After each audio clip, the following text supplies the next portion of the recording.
How we doing, everybody? All right, Coach, we'll start off with, I'll call out where these guys are from too, so you'll know. Okay. Learn to put names. Corey Smith from Pack Pride.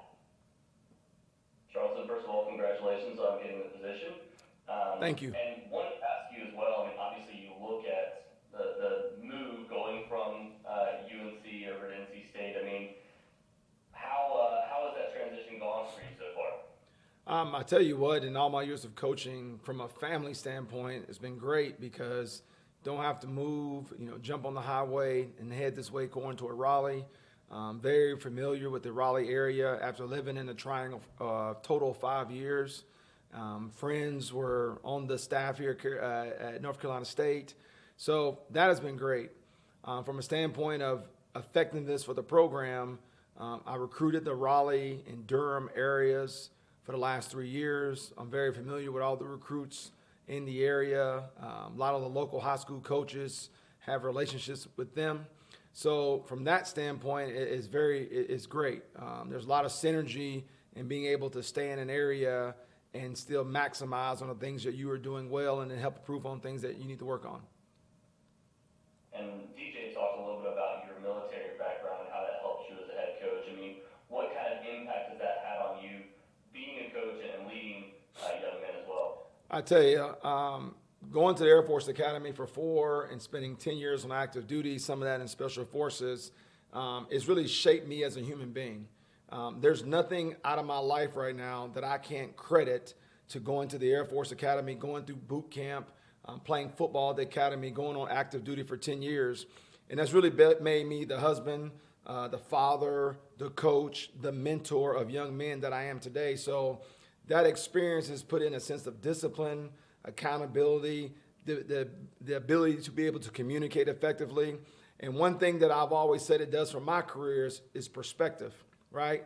I've been in some stuff, and I've been in the thick of some things over my life, and I understand how bad we want to win football games and championships, but also I understand how great it is to take care of young men and make sure they're mentored and coached the right way, because you're going to lose some, and I hope we win a bunch more than we lose. But in either one of those young men have to be guided the right way. We as grown men have to be guided the right way. So I think that military background, that perspective on life has really given me all the tools I think I need to help succeed and help those young men in my room understand the bigger picture in life, and also make them competitive and fight and tough and not back down from anybody. Thank you. No problem. Thanks, Corey. All right, Jaden from the News and Observer. You have to burn all your Carolina here? That's a joke. That's my actual question. No problem. But I asked DJ this, but for you coming in, what are you hoping to do, to really build trust and buy-in with the players who decided to stay and decided, to take a leap of faith with you in this position?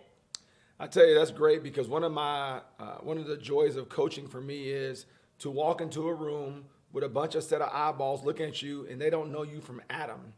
And everything you say to them, knowing that they do not believe you because you have not built trust with them.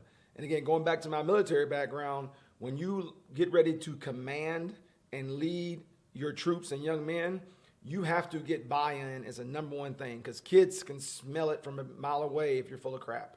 So for me, I told them today in my meeting, I don't want you to trust me today.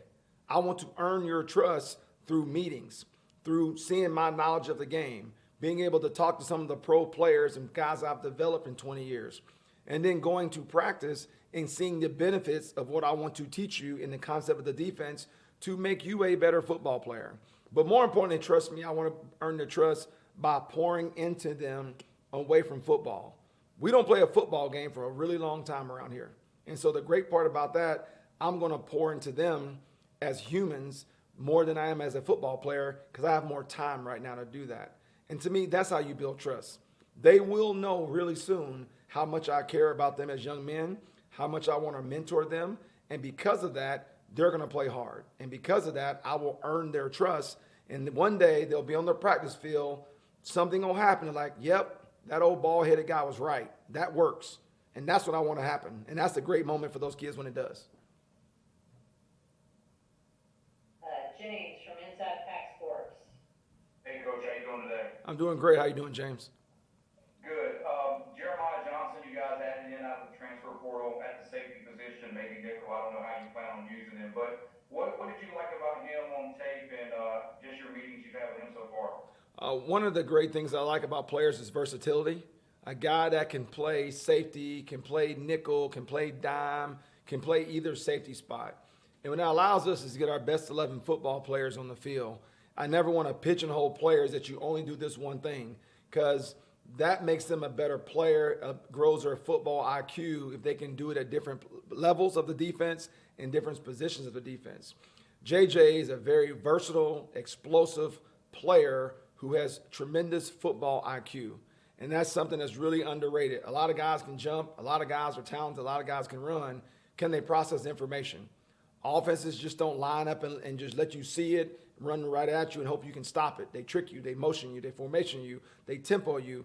And he's a guy that has shown in his career he can process information, get other people lined up, command the defense at different positions, and execute at a high rate. So that's one of the things I think about him. He's a great kid. Coming from Mississippi, he's a hard-working dude. He's tough. And I think he's really, really smart football player. I'm really glad to have him. And just a quick follow-up, when you are recruiting talent at your position, what are some of the traits you're looking for? I think everybody at this level you recruit has the tangible things of they're fast and they're big and, they play good. I like intangible things like how much of a competitor is he? When they're up 20 or when they're down 20, I want to turn that tape on and see if he's competing his tail off. Because in this game, when everything else is equal, right, you better be an alpha dog competitor. And to play this position on the back end where the world sees you if you make a mistake and you can cover up everybody else's, you got to have some thick, tough skin. You got to be a competitive dude. And when something bad happens, you better have a quick memory. And so to me, I want to find out, is he competitive? Does he run the 100-meter where it's a one-on-one, you-on-you sport? Does he play basketball where he has to play lockdown defense? I want to see the competitive nature of a guy come across the screen at me. I want the film to say to me, this is one competitive dude. And I think when you mix all the tangible things that they got to have, size, speed, those are given to play at this level in the ACC to go win a championship. But I think that competitive nature is what I want to see in a player. Thanks, Coach. Yes, sir. Noah from the Wolfpacker. Hey, Coach, welcome to Raleigh. But, you were hired with the whole defensive coordinator title. What does that relationship look like between you and DJ Elliott kind of working together to lead this defense? I tell you, it's one of those things where you get to build something together, to be on the same page, and we both get to bring our experiences along with everybody else in that room to make the best package to give the kids the best chance to win. I think DJ and I have been in similar families of defense where he can look at me and I can look at him and say, oh, we're going to play that way. Done. And so there is some familiarity when you've been in the same trees of defense. And then when it comes time to really hash out things that are different, we're both coming with an understanding of both sides. So I think to come in as a co-coordinator just signifies from an experience level, I've called defenses before. I've been in charge of defenses before. I've been a part of some really great defenses. It's just the expectation to bring some of my knowledge to the table and then blend it with whatever Coach Elliott wants to do at the end of the day. So I think it's just an experience thing. And then just to follow up, outside of, not having to move in too far, why was this, an opening that, you were ready to pounce on and be able to work for Coach Warren at NC State? Oh, yeah. I mean, the family side is one thing, but obviously from a career standpoint, I'm always looking to grow. And I'm still learning, right? And I think when you have a program that's built on toughness, when you have a fan base that when you walk into the stadium, you're going to have to deal with them on the opposing sideline, and the players just grind and work for 12 months to win football games, any football coach in their right mind would want to run this way, right? And so for me, it wasn't just about location, okay? That was easy. For me, it was the part that the culture, the climate, the fan base, those things really excite me as a football coach and a lover of college athletics. So it was an easy decision from that standpoint. And to get along, to work with some of these coaches on the staff that I've known over the years, to come with DJ, it was just a tremendous opportunity from a professional standpoint. And as a lover of the game of college football, this is a great place. Lewis, WRAL. Hey, Charlton, not to, hammer home this point, right? But, I know it's a job, but you are going from UNC to NC State. Sure. And coaches do this kind of thing all the time, right? Now, I know you yourself, I think, we're at Kentucky, Florida, and Georgia, those rivalry dynamics.